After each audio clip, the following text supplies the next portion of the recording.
Je dois vous parler aujourd'hui donc du travail que je fais, du mandat qui est le mien.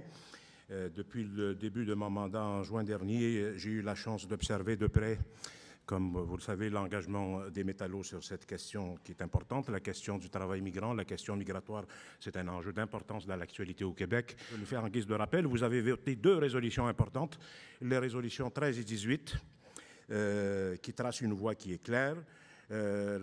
Défendre d'abord les droits des travailleurs migrants temporaires, y compris leur accès à la résidence permanente et l'abolition des permis fermés. Ça, c'est des positions de principe auxquelles j'adhère totalement et je salue cette prise de position qui est la vôtre et c'est dans cet esprit-là que je veux, en tout cas, continuer le travail.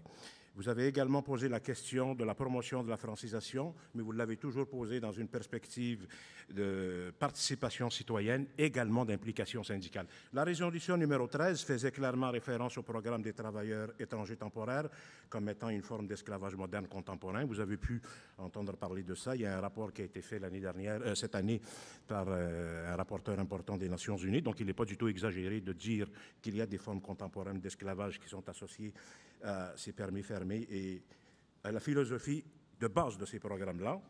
Contrairement à leurs collègues, vous le savez tous et toutes, ces personnes ont des permis fermés. Ils ne peuvent pas choisir librement leur emploi.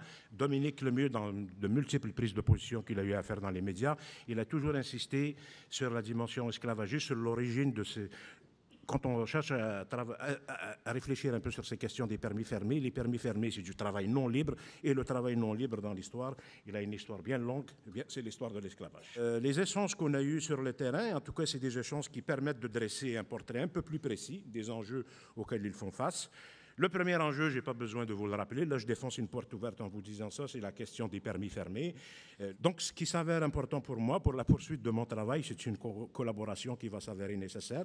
Elle est déjà enclenchée, il y a une flamme qui est déjà allumée, j'espère la maintenir intacte. J'ai besoin de votre collaboration, officiers des sections locales, pour que nous puissions bâtir ensemble des solutions qui respectent nos valeurs de solidarité, nos valeurs de justice, plus fondamentalement nos valeurs de dignité des travailleurs.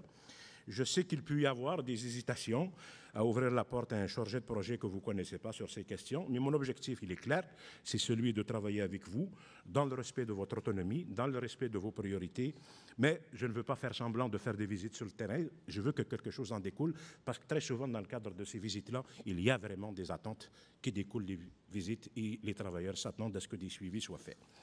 Je vous demande aujourd'hui donc de me donner votre appui concret, de faciliter d'autres visites dans vos sections locales, de me permettre de rencontrer vos membres pour mieux comprendre leur réalité et aider à bâtir avec vous des solutions adaptées à leur milieu.